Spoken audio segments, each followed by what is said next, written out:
Terima kasih Ibu Linawati dan juga Ibu Regina yang ada di baliknya. Pada malam hari ini kita mau berbicara tentang jiwa setelah kematian yang tadi sudah diberi tahu tentang judul kita, yaitu kemana arwah setelah orang meninggal.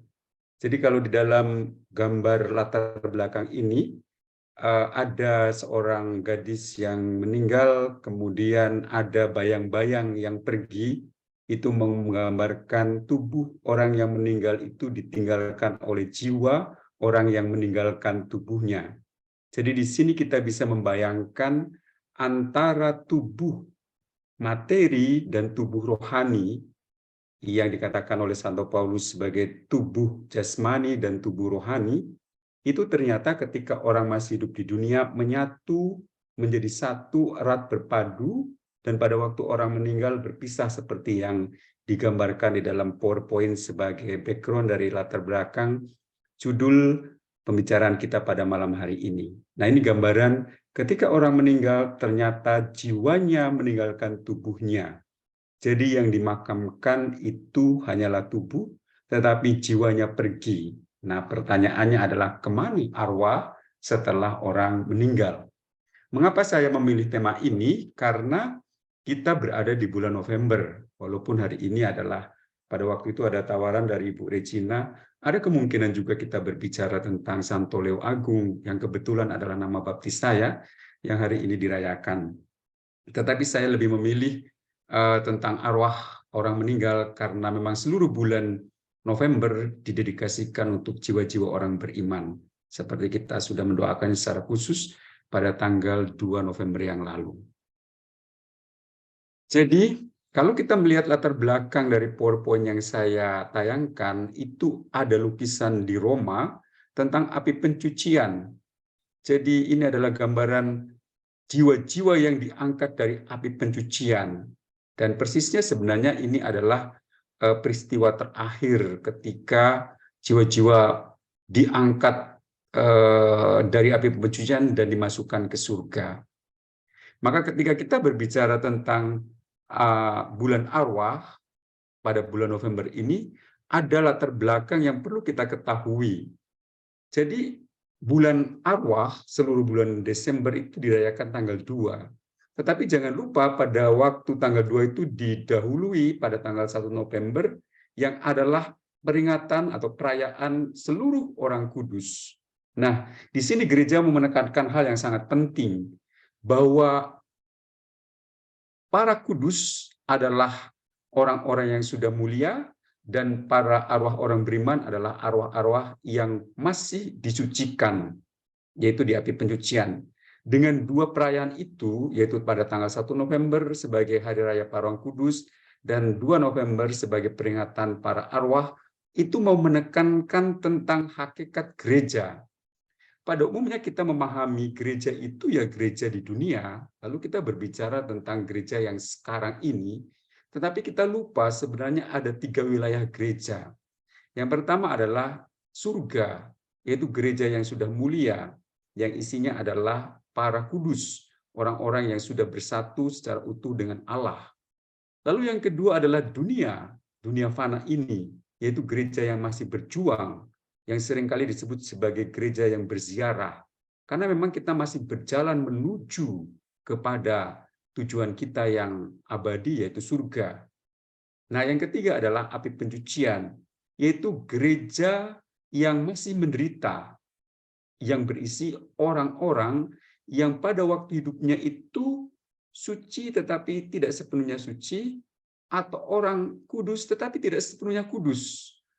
Dalam hal ini mereka adalah orang-orang yang mendapatkan rahmat tetapi tidak mampu mengaktualisasikan rahmat secara penuh, sehingga rahmat itu perlu dimurnikan di dalam api pencucian.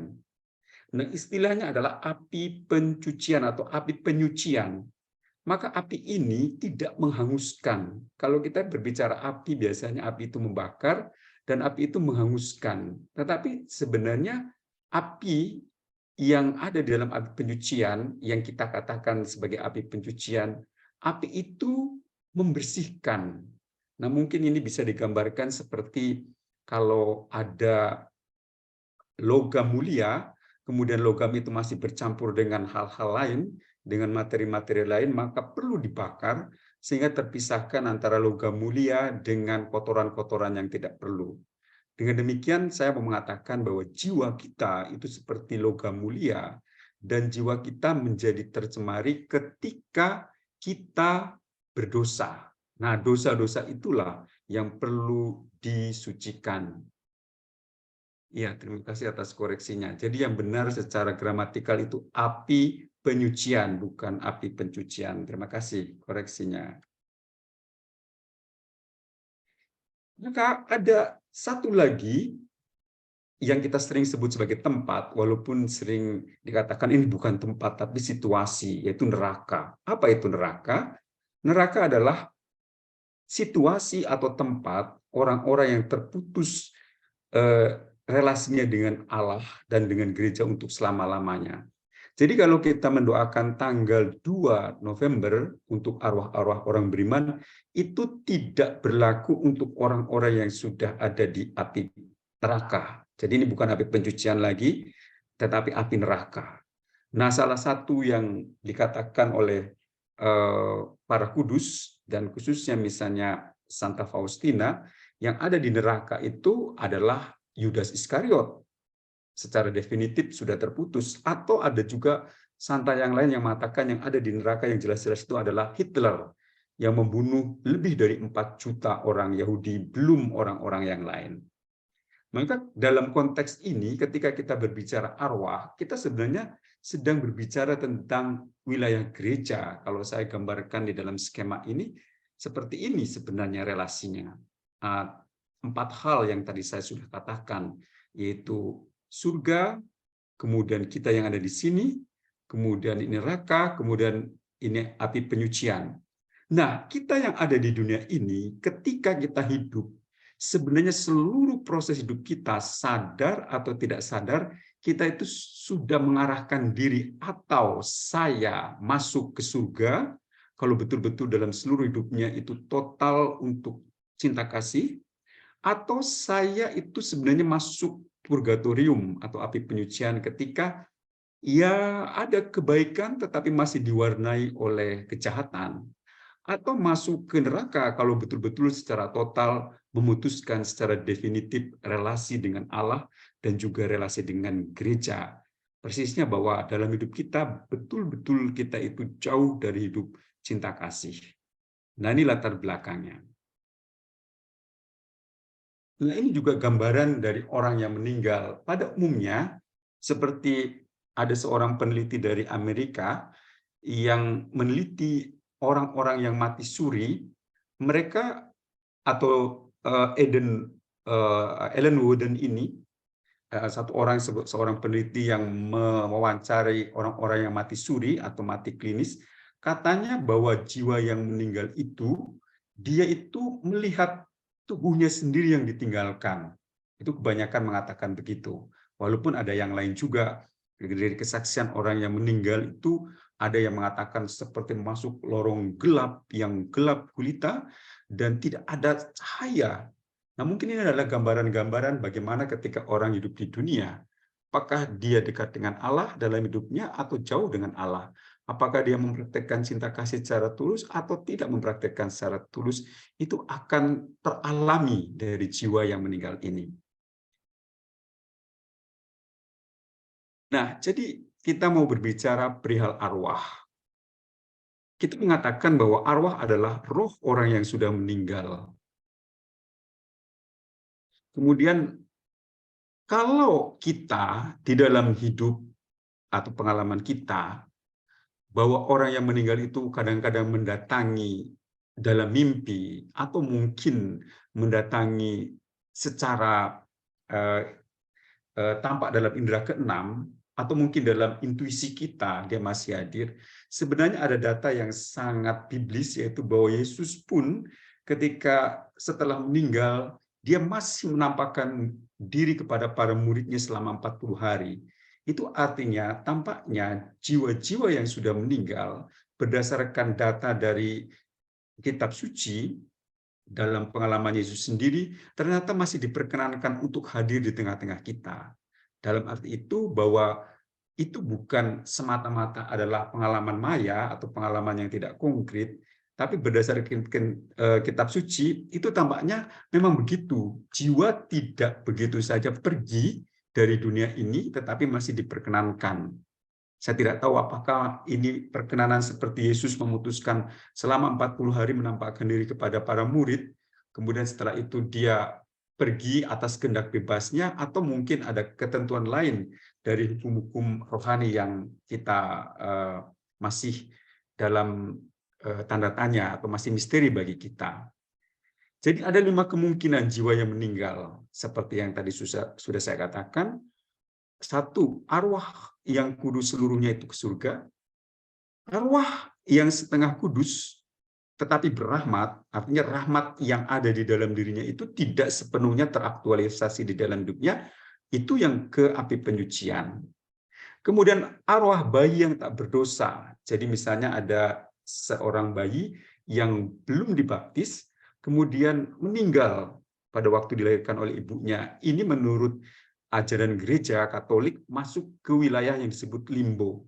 Jadi limbo itu pemikirannya begini, bayi itu tidak melakukan kejahatan secara bebas dari akal budi dan kehendaknya, tetapi dia belum dimurnikan dari warisan dosa asal. Nah, limbo ini adalah salah satu pemikiran dari teolog besar yaitu Santo Thomas Aquinas. Tetapi ini juga bagian dari surga. Hanya dikatakan dalam bahasa metafora bahwa limbo itu berisi orang-orang kudus yang berasal dari kematiannya karena belum mengalami baptisan. Ini salah satu rumusan yang bisa kita katakan atau bisa kita mengerti dari tempat yang disebut limbo. Mungkin bagi kita istilah ini jarang terdengar ya. Tetapi ini yang dikatakan oleh ajaran gereja, ada satu tempat wilayah di surga yang disebut sebagai limbo, tempat bayi-bayi yang tidak berdosa meninggal, tetapi dia belum mendapatkan penghapusan di dalam dosa asal atau dosa warisan. Kemudian ini yang keempat yang menarik adalah bahwa arwah yang tidak berahmat dan penuh dengan dosa, dia tampaknya itu tidak pergi ke api pencucian dan juga tidak pergi ke limbo, tetapi juga tidak pergi ke neraka. Nah, jiwa ini tampaknya entah bagaimana itu tetap ada di dunia ini. Ini seperti sebuah kegagalan ya, dari sebuah proses, dalam tanda kutip saya mengatakan sebagai evolusi jiwa selama hidup di dunia ini.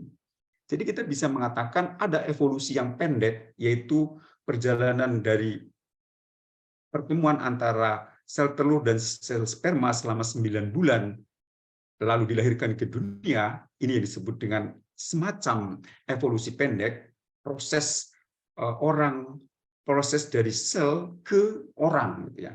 Kemudian saya mengatakan yang kedua adalah proses evolusi rohani, yaitu dari bayi lahir ke dunia sampai dengan mati. Maka kalau dalam proses evolusi yang pertama yang saya katakan sebagai perjalanan dari sel telur dan sel sperma mereka menyatu, lalu selama 9 bulan ada dalam kandungan ibu dan lahirlah bayi, tetapi juga evolusi dalam tanda kutip, evolusi rohani selama orang hidup di dunia ini, yaitu adalah proses kerohaniannya. Sehingga ketika orang meninggal dunia sebenarnya berhubungan dengan kerohaniannya atau berhubungan dengan jiwanya. Jadi orang-orang yang tidak berahmat dan juga melakukan kejahatan di dunianya ini, itu seperti bayi yang ada di dalam kandungan ibu, rusak. Mungkin ibunya adalah seorang perokok berat, atau mungkin ibunya adalah seorang pemabuk, sehingga dia mengalami keguguran di dalam rahim ibu, dan akhirnya dia dilahirkan tidak menjadi bayi yang utuh, malah mati. Nah, keadaan seperti ini bisa kita analogikan dengan keadaan jiwa pada waktu hidup di dunia ini, pada waktu ada di dalam gereja yang sedang berjuang ini. Nah, maka tidak heran pada bagian-bagian ini, dalam konteks kita, banyak sekali cerita-cerita yang sebenarnya menunjuk pada sebuah gejala-gejala bahwa ada jiwa-jiwa yang memang tetap tinggal di dunia ini. dan kadang-kadang memilih tempat-tempat tertentu. Jadi dalam konteks ini sangat bisa dimengerti, sangat bisa dicerna dalam pemikiran akal sehat saja kita.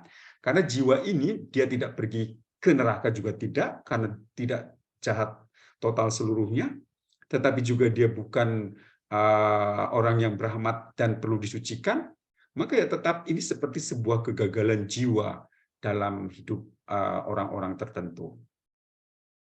Nah, seperti ini gambaran api penyucian.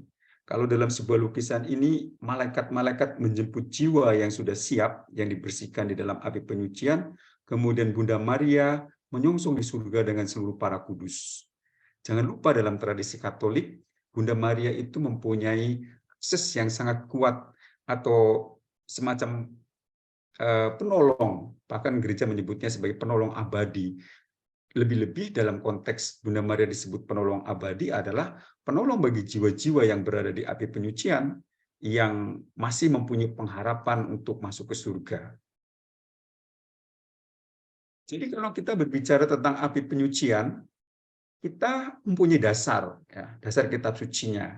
Kadang-kadang saudara-saudara kita Protestan itu menyangkal hal ini karena merasa itu tidak biblis. Itu semacam ciptaan gereja Katolik. Yang pertama adalah seperti yang kita dengarkan pada waktu ini tanggal 2 November atau beberapa hari yang lalu kita mendengarkan berita ini tentang Yudas Makabe, bahwa anak-anak dari seorang ibu yang percaya kepada Yahweh ternyata berani mati bersama juga dengan ibunya karena percaya akan ada hidup kekal. Tetapi lebih daripada itu, di dalam 2 Makabe 12:45 dikatakan, karena itu Yudas Makabe mengadakan kurban penyembelihan untuk orang-orang mati supaya mereka dibebaskan dari dosa. Nah, ini mengindikasikan kurban penyembelihan bagi orang-orang mati dibebaskan dari dosa-dosanya itu menyiratkan ada api penyucian yang tidak dikatakan secara implisit, secara eksplisit. Nah, di sini ada hal yang bersifat implisit tentang adanya api penyucian. Nah, kita menafsirkan dikatakan untuk kurban untuk penyembelihan orang-orang mati ini adalah ya orang-orang yang berada di api penyucian ini. Nah, kadang-kadang saudara-saudara kita Protestan ingin kata-kata yang eksplisit begitu ya. Ya tidak selalu kata sebuah istilah itu lahir dari sejak dahulunya ya. Jadi kita kadang-kadang menyimpulkan sebuah istilah itu bersifat kini ya, bukan bersifat dari sononya. Ini salah satu dasarnya yaitu dari 2 Makabe 12:45. Lalu dari Matius bab 12 ayat 32. Jika ia menentang Roh Kudus, ia tidak akan diampuni. Di dunia ini tidak, dan di dunia orang yang akan datang pun tidak. Nah, yang saya beri tanda hitam lebih tegas ini, di dunia yang akan datang pun tidak, maksudnya adalah api penyucian. Jadi kalau orang di dunianya ini sudah menentang Roh Kudus, maka kalau di api penyucian dia mempunyai dosa itu, maka di sana tidak bisa dibersihkan. Dengan kata lain, sebenarnya orang yang menentang Roh Kudus itu ya masuk neraka karena final. Karena kalau orang-orang berada di api penyucian itu masih punya pengharapan, gitu. Ini dasar yang kedua. Dasar yang ketiga, dari 1 Korintus 3:15. Jika pekerjaannya terbakar, ia akan menderita kerugian, tetapi ia sendiri akan diselamatkan, tetapi seperti di dalam api. Nah, ini jelas-jelas sudah mengacu ya kata apinya di sini. Maka di dalam konteks 1 Korintus ini sudah dikatakan ia akan menderita kerugian, tetapi ia sendiri akan diselamatkan. Kata terbakar ini menunjuk pada api, dan penyucian ini menunjuk pada akan diselamatkan. Sehingga dari 1 Korintus bab 3 ayat 15 ini sudah semakin jelas mengindikasikan adanya api penyucian sebagai sebuah kondisi di mana jiwa-jiwa yang rahmat, yang tidak sepenuhnya kudus akan dibersihkan dan masih mempunyai pengharapan untuk masuk ke surga. Nah, yang terakhir adalah dasarnya dari 1 Petrus bab 1 ayat 7.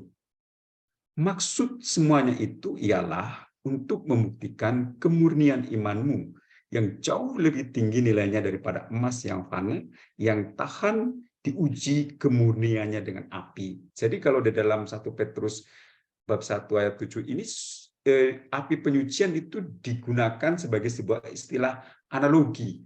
Tetapi dengan mengatakan analogi itu berarti kenyataannya ada gitu ya, dalam 1 Petrus bab 1 ayat 7 ini. Sehingga dia membandingkan kemurniannya dengan api. Jadi di balik itu ada sebuah analogi, ada sebuah kenyataan di lain tempat atau di lain situasi tentang adanya api penyucian ini.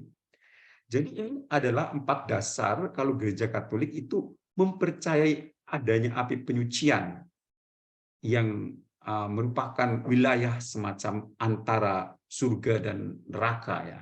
Jadi ini, tetapi wilayah ini masih mempunyai pengharapan. Sementara di dalam neraka itu sudah tidak ada pengharapan sama sekali.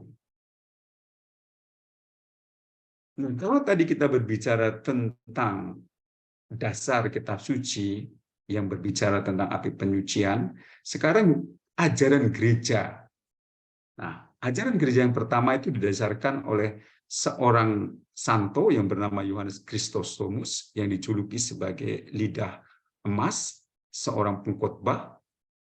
Dia berasal dari Italia bagian Milan. Kalau para saudara-saudari dan suster, saya lihat tadi ada nama suster, pernah ke Roma, ke Milan maksud saya, di sana ada tempat gereja yang betul-betul dulu santo ini ada di sana. Nah, Santo Yohanes Chrysostomus mengatakan, baiklah kita membantu mereka dan mengenangkan mereka. Kalau anak-anak Ayub saja telah disucikan oleh kurban yang dibawakan oleh bapaknya, bagaimana kita dapat meragukan bahwa persembahan kita membawa hiburan untuk orang-orang mati? Jangan kita bimbang untuk membantu orang-orang mati dan mempersembahkan doa untuk mereka. Maksudnya adalah orang-orang mati yang berada di dalam api penyucian yang masih mempunyai pengharapan. Jadi doa-doa kita itu tidak pernah berlaku untuk orang-orang yang sudah ada di neraka. Karena di neraka itu sudah tidak ada pengharapan lagi. Jadi orang sudah definitif, final, tidak ada harapan apapun yang ada di neraka. Kemudian yang kedua dasarnya adalah dari Katekismus Gereja Katolik nomor 1030. Siapa yang mati dalam rahmat dan dalam persahabatan dengan Allah, namun belum disucikan sepenuhnya, memang sudah pasti akan keselamatan abadinya, tetapi ia harus menjalankan satu penyucian untuk memperoleh kekudusan yang perlu supaya dapat masuk ke dalam surga. Nah, di sini ada 2 syarat orang, atau 3 ya. Yang ketiganya adalah sebuah kegagalan. Yang pertama syaratnya adalah orang mati dalam keadaan berahmat. Yang kedua dalam persahabatan dengan Allah.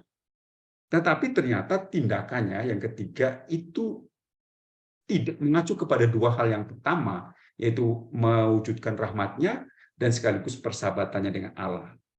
Maksudnya tidak mengacu itu adalah tidak sepenuhnya menghayati atau mengaktualisasikan orang yang mempunyai rahmat dan persahabatan dengan Allah. Sehingga masih mempunyai cacat, dan cacat itulah yang perlu dimurnikan di dalam api penyucian. Jadi syarat orang masuk ke dalam api penyucian itu ada 2. Khususnya ya, berahmat dan persahabatan dengan Allah. Lalu yang belum disucikan itu mau mengatakan kegagalannya. Nah inilah sebenarnya. Jadi pertanyaannya begini, apakah semua orang yang mati yang tidak masuk neraka itu adalah masuk ke api penyucian? Belum tentu. Karena orang mungkin tidak berahmat. Kemudian orang mungkin tidak mempunyai persahabatan dengan Allah. Tetapi dia juga tidak jahat sepenuhnya. Begitu ya. Maka ini yang tadi saya katakan ada wilayah yang ketiga, bahwa kemungkinan ada arwah-arwah yang tetap berada di dunia ini, yang juga tidak masuk ke api penyucian dan juga tidak masuk ke neraka. Nah, jadi yang bagian inilah yang menjadi pertanyaan kita, saya kira ya, dalam hal ini. Juga mungkin sebuah teka-teki yang seringkali kita merasa, itu mungkin dongeng, itu omong kosong, itu halusinasi, dan seterusnya, dan seterusnya. Nah, tentang makna api penyucian. Kalau kita melihat lukisan-lukisan atau gambar-gambar tentang api penyucian itu kan jelas. Di sana ada jiwa-jiwa yang digambarkan dengan orang-orang dan ada api begitu ya. Itu sudah sangat jelas seperti salah satu lukisan yang saya pampangkan di sini. Tetapi sebenarnya apa api penyucian itu? Nah, kita dibantu oleh seorang kudus yang berasal dari Austria. Dia mengatakan begini, sebenarnya apa itu api penyucian? Api penyucian itu adalah perasaan kehilangan Tuhan. Definisi yang pertama. Hukuman karena kehilangan Tuhan diakibatkan oleh hilangnya kesempatan berjumpa dengan Allah sebagai sumber kebaikan, tujuan, dan akhir hidup manusia. Jadi sebenarnya di mana letak membakarnya? Letak membakarnya itu di dalam perasaan kehilangan Tuhan. Bagaimana itu bisa kita mengerti? Nah, kalau kita pernah jatuh cinta, kita bisa mengerti apa yang dikatakan oleh orang kudus ini, orang suci ini yang tampaknya belum diangkat menjadi seorang santa. Bahwa ketika orang jatuh cinta, lalu ditinggalkan oleh pacarnya, di sana ada sebuah rasa rindu. Nah, semakin pacarnya tidak menemuinya, atau semakin lama dia tidak bertemu dengan pacarnya itu, karena rasa cintanya itu, maka rasa rindu itu semakin membara, semakin menyiksa. Nah, gambaran seperti ini, rindu yang menyiksa itu adalah gambaran orang yang berada di dalam api penyucian. Sehingga ketika orang rindu dalam konteks api penyucian, itulah yang semakin memurnikan. Nah, yang kedua adalah soal sesal batin yang tak kunjung henti.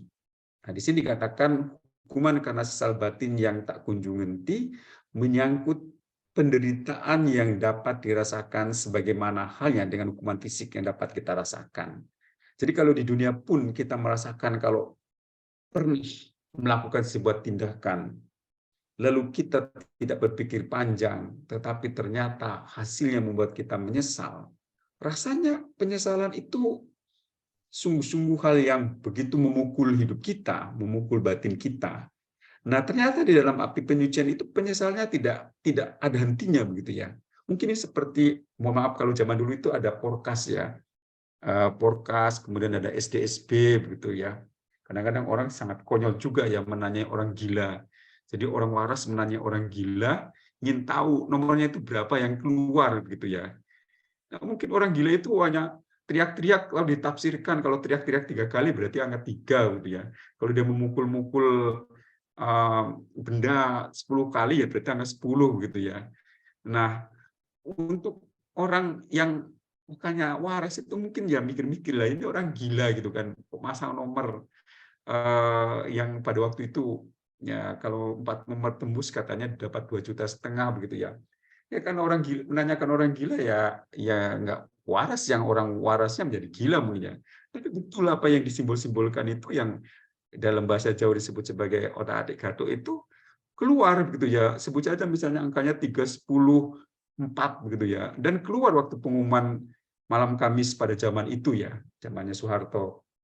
Keluar, dia menyesal kenapa tidak pasang ya. Nah, kira-kira begitu ya.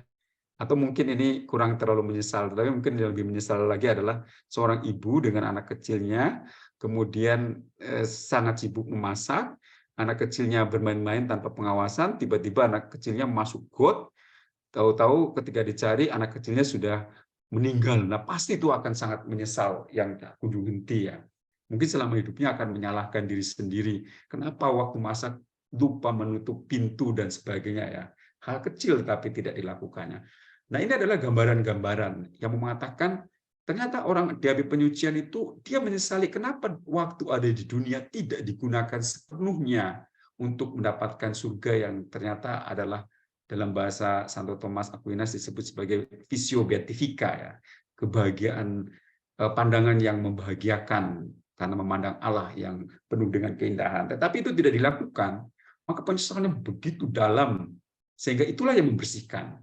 Jadi makna itu penyucian satu bisa dikatakan sebagai sebenarnya adalah perasaan kehilangan seperti seorang kekasih merindukan pacarnya yang pergi jauh kemana. Yang kedua adalah seperti penyesalan seorang ibu karena lalai menutup pintu, ternyata anaknya yang paling dicintai meninggal gara-gara lupa menutup pintu.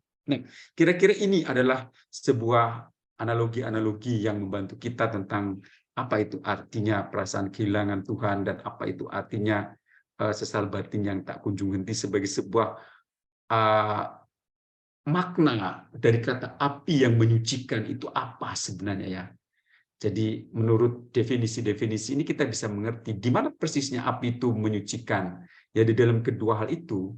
Jadi api itu hanya sebuah gambaran metaforis dari sebuah perasaan kehilangan dengan Tuhan atau sesal batin yang tak kunjung henti.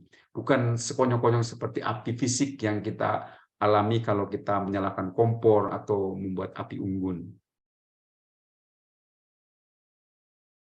Nah, ini dia. Arwah menjadi hantu. Ini adalah cerita-cerita yang ada di antara kita ya. Mohon saya kira karena di Indonesia sudah malam, jadi tidak perlu takut ini adalah hanya ilustrasi-ilustrasi yang saya ambil dari internet begitu ya. Ya, uh, jadi pertanyaannya begini, kenapa bentuk-bentuk hantu yang diceritakan atau digambarkan atau yang saya ambil gambarnya ini dari, saya kira ini dari film, yang satunya mungkin ini filmnya Susana yang di bawah, kemudian yang di atas itu mungkin sinetron gitu ya. Saya ambil begitu saja. Itu menakutkan. Jadi arwah menjadi hantu, menakutkan gitu ya, seram dan sebagainya. Saya harap Bapak Ibu dan juga kalau ada suster tidak perlu takut, ini hanya sekedar ilustrasi begitu ya. Kadang-kadang orang kalau malam hari cerita tentang hantu begitu lalu nanti sulit tidur. Saya harap tidak. Kita sebagai orang beriman tidak perlu takut. Jadi hantu itu secara umum merujuk kepada roh atau arwah yang meninggalkan badan karena kematian. Ini definisi dari Wikipedia ya. Jadi jelas-jelas kalau begitu hantu itu adalah arwah ya, seperti saya katakan tadi. Nah kalau arwah tidak pergi ke surga, tidak pergi ke purgatorium, tidak pergi ke neraka, ya itu mestinya ada di sekitar kita. Dan itulah yang diceritakan tentang cerita-cerita yang kadang-kadang dibumbu-bumbui, diseram-seramkan, walaupun ceritanya sangat sederhana begitu ya. Mungkin pengalaman personal begitu ya. Karena kita tidak bisa melihat sesuatu yang kasat mata secara objektif bersama-sama begitu ya. Itu adalah pengalaman-pengalaman personal. Jadi mungkin bagi kita pertanyaan begini, kenapa hantu itu menakutkan? Jawabannya sebenarnya sangat sederhana. Karena tubuh rohani orang yang bersangkutan selama di dunia ini melukai dirinya sehingga menjadi hancur begitu ya. Nah, sering juga kan digambarkan film-film hantu misalnya kalau orangnya kecelakaan nanti juga hantunya berdarah-darah begitu ya. Itu sebenarnya yang gambaran. Tapi sebenarnya tubuh rohani yang dilukai terus-menerus oleh tindakan-tindakan jahatnya, oleh dosa-dosanya, itulah yang membuat seram. Kesimpulannya apa? Kesimpulannya adalah sebuah tindakan dosa itu seram sebenarnya. Sebuah tindakan dosa itu mengerikan. Kenapa seram? Kenapa mengerikan? Karena jauh dari Allah, jauh dari cahaya. Sesuatu yang jauh dari Allah, dari cahaya kehidupannya jelas seram. Kalau kita pergi ke tempat-tempat gelap kan sudah identifikasi perasaan kita mengacu pada seram gitu ya. Ya kan itu juga sudah mengatakan kalau kita jauh dari cahaya ya yang ada seram, yang ada mengerikan. Kalau kita jauh dari Allah, yang ada ya hanya seram, yang ada hanya mengerikan seperti gambaran hantu. Jadi hantu itu persis menunjukkan sebuah fenomena bahwa tindakan dosa itu memang seram ya. Jadi kalau kita mau menyimpulkan secara rohani, bukan hantunya yang menakutkan pertama-tama, tapi dosanya yang dilakukan pada waktu hidupnya itulah yang membuat seram.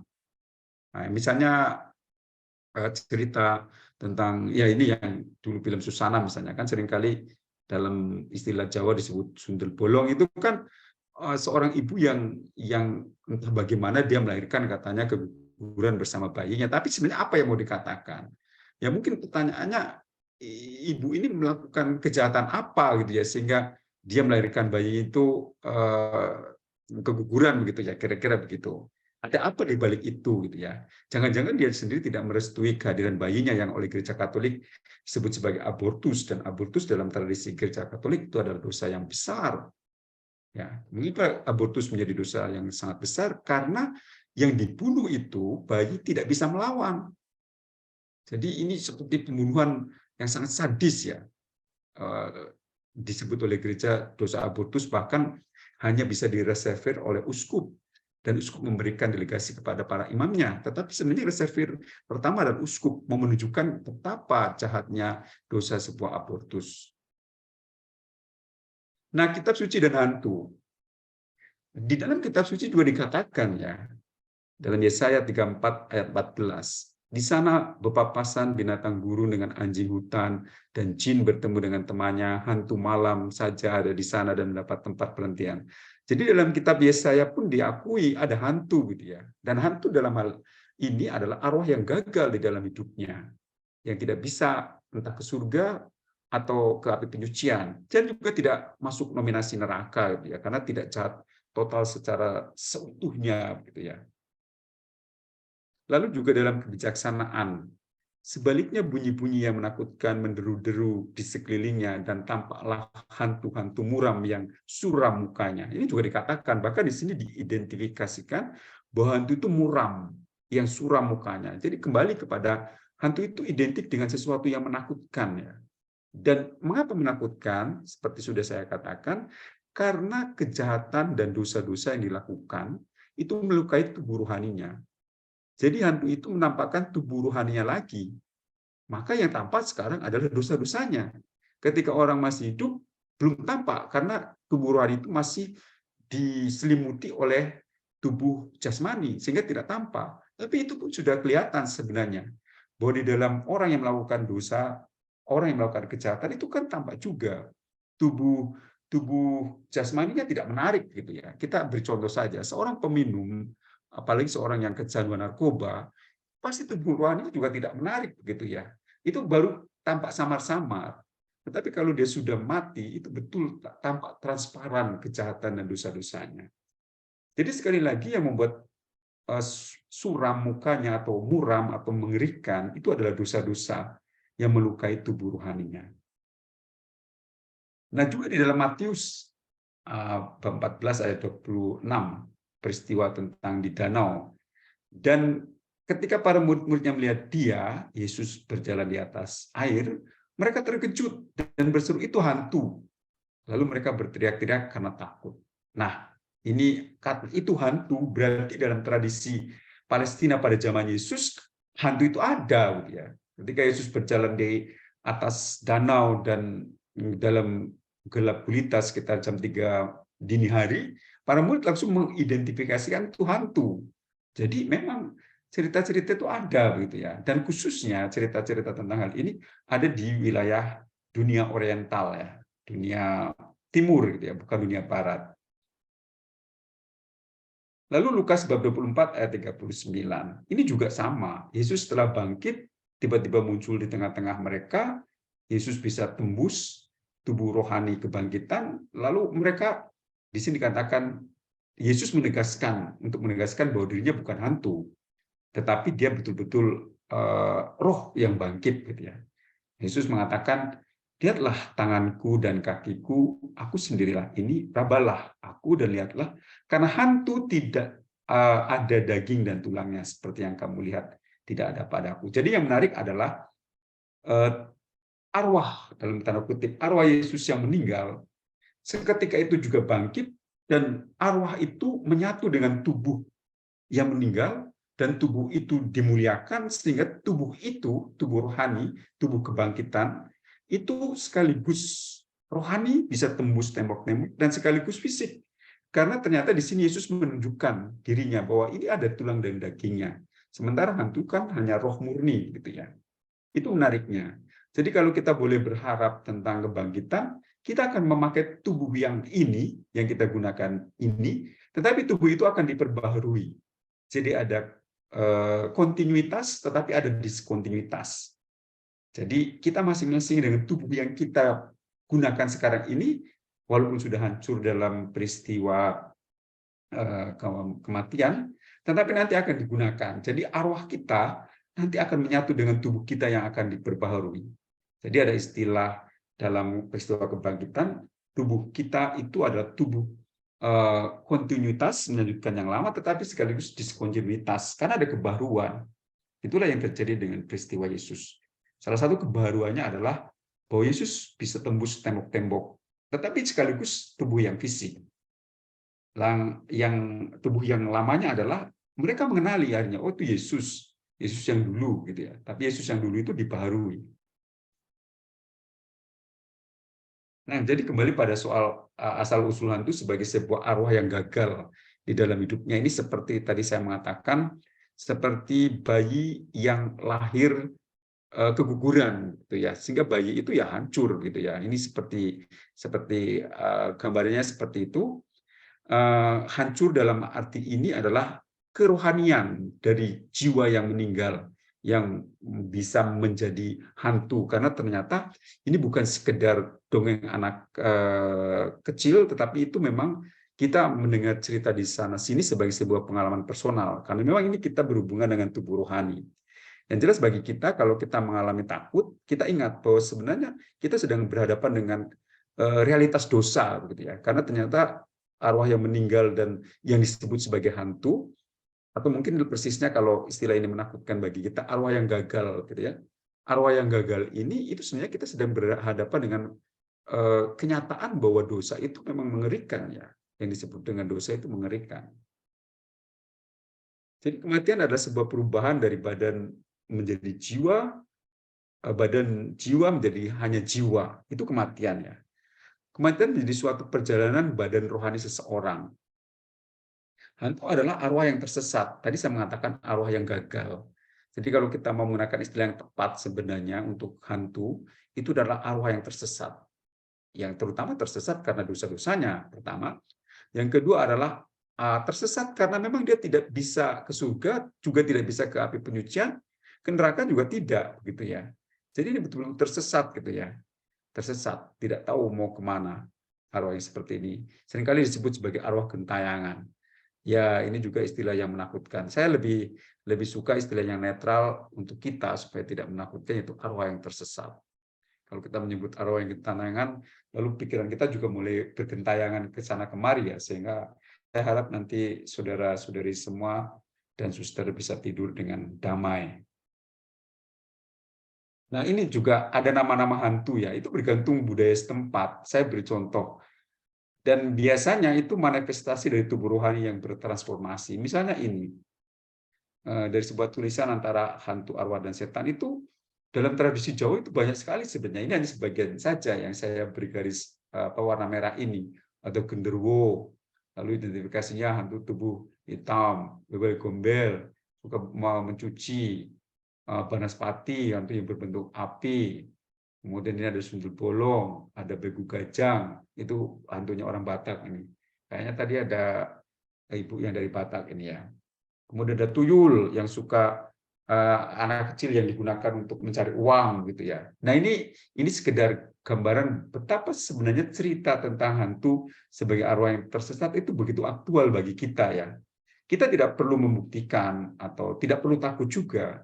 Yang perlu kita sadari dalam hal ini adalah bahwa ada arwah yang tersesat yang disesatkan oleh dosa-dosa sepanjang hidup di dunia ini. Yang tidak punya orientasi tentang keabadian, bahwa hidup kita itu terarah kepada keabadian.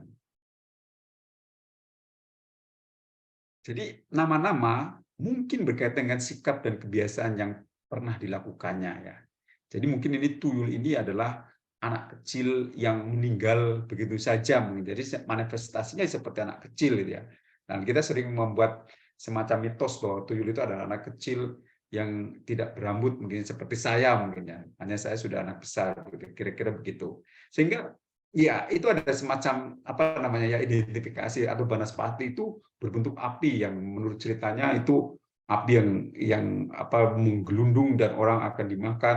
Lalu menurut ceritanya juga orang harus melepaskan pakaiannya supaya tidak dimakan begitu dan seterusnya ya. Nah, pengalaman-pengalaman ini kan sulit dibuktikan, tetapi cerita itu ada gitu ya. Cerita itu ada. Jadi kita kembali pada soal yang esensial dalam apa namanya cerita-cerita tentang hantu ini adalah ada relasi tentang jiwa yang meninggal itu kemungkinan besar tersesat. Yang kedua yang bisa kita petik, ternyata jiwa yang tersesat itu tersesat karena dosa-dosanya. Ia selama hidupnya jauh dari cinta kasih, dari Allah, dari rahmat, dan terutama dari perwujudan sebagai seorang Kristiani. Mengapa hantu seram? Nah, seperti yang saya katakan, dalam konteks orang Katolik, jawabannya begini. Jawabannya berhubungan dengan dosa. Ketika orang berdosa, tubuh rohani dilukai. Setiap kali berdosa, orang melukai tubuh rohaninya. Semakin orang tak pernah menerima pengampunan, semakin tubuh rohani tercabik-cabik. Badan halusnya, ini istilah Jawa, dilukai oleh dosa, atau tubuh rohaninya dilukai oleh dosa. Bisa dibayangkan orang yang pernah menerima pengampunan dosa dalam seluruh hidupnya, betapa banyak luka dalam tubuh rohani seseorang. Seluruh tubuh rohaninya terluka. Tubuhnya sudah tak tampak tubuh lagi karena penuh luka dosa. Tubuh rohaninya menjadi sangat buruk. Dan tubuh rohani ini akan tampak ketika orang sudah meninggal. Karena tubuh yang fisik ditinggalkan, yang muncul murni adalah tubuh rohani. Dan itulah sebenarnya yang membuat cerita tentang hantu itu menjadi seram. Karena ada tubuh rohani yang dilukai terus.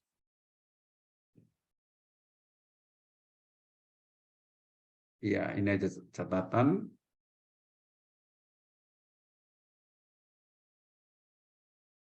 Ya, ini dari Suster Gabriel. Terima kasih Suster Gabriela Naibaho. Ternyata ini betul-betul saudara dari Tanah Utara ya.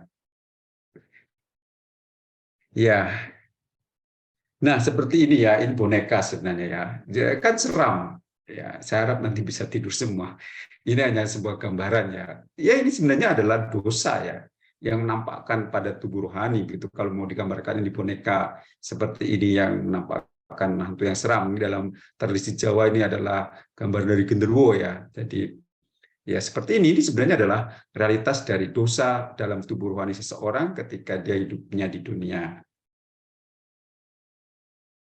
Pertanyaan bagi kita sebagai akhir, mati sebagai santo atau hantu?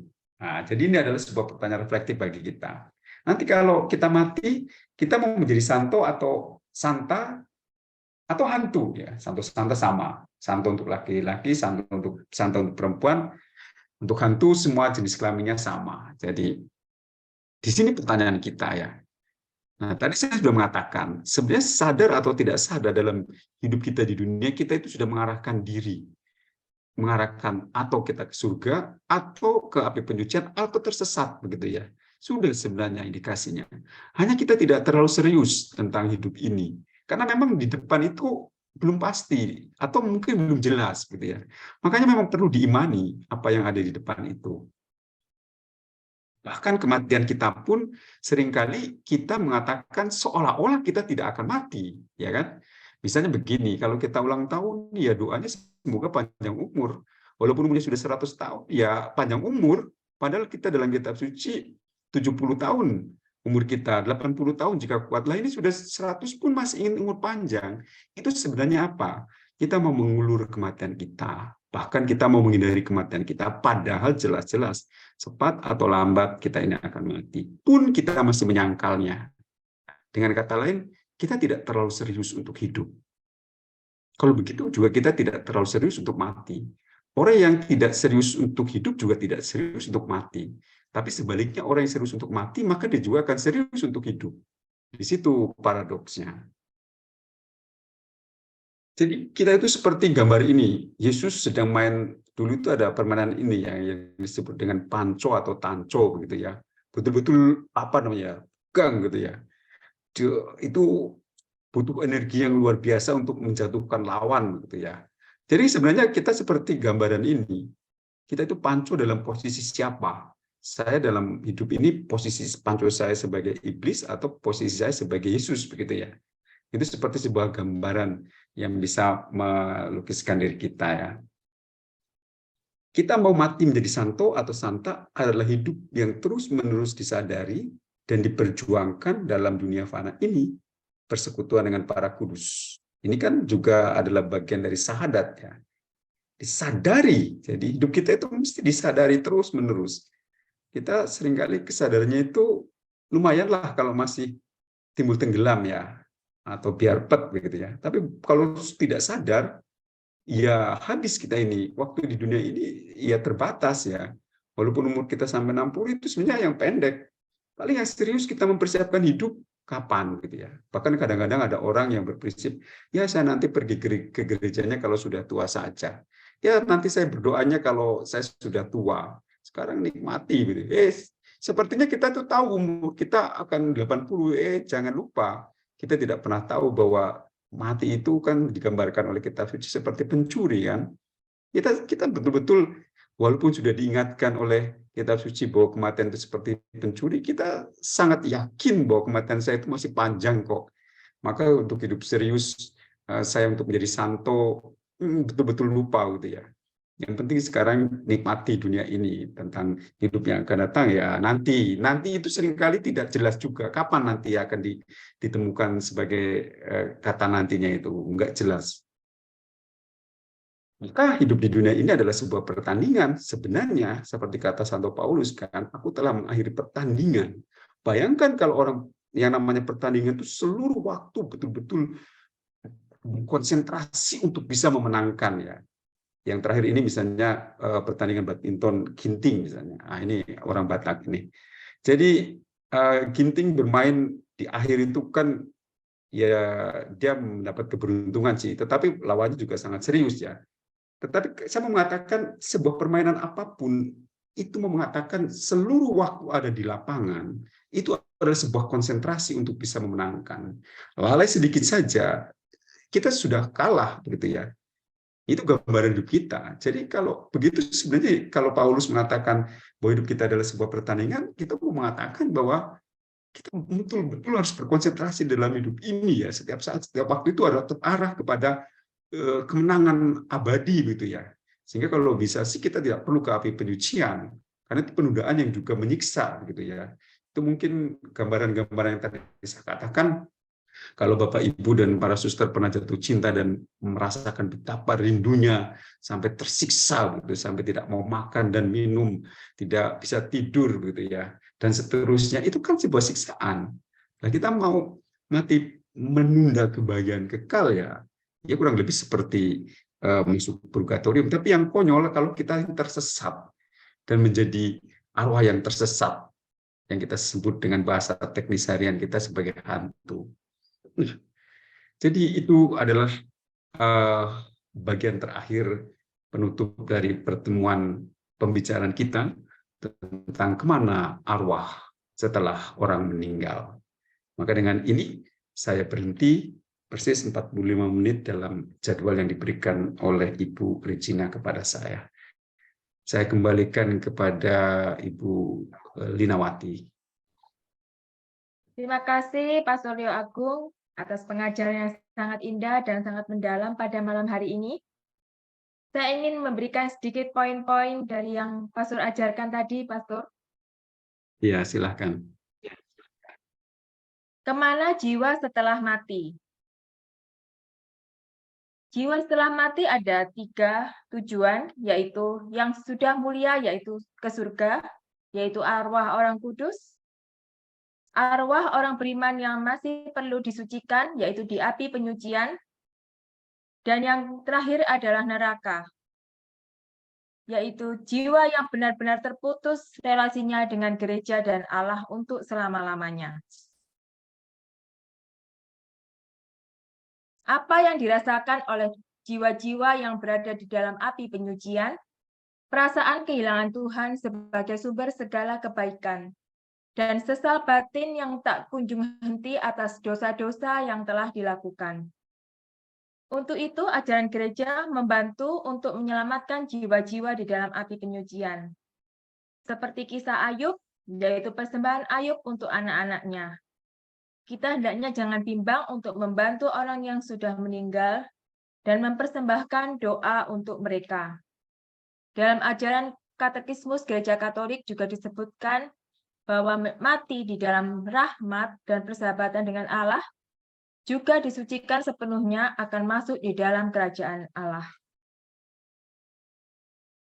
Kematian itu sendiri memiliki arti bahwa tubuh rohani yang sering dilukai oleh dosa-dosa kita sendiri, yang tidak pernah mengalami pengampunan, akan mengalami kematian.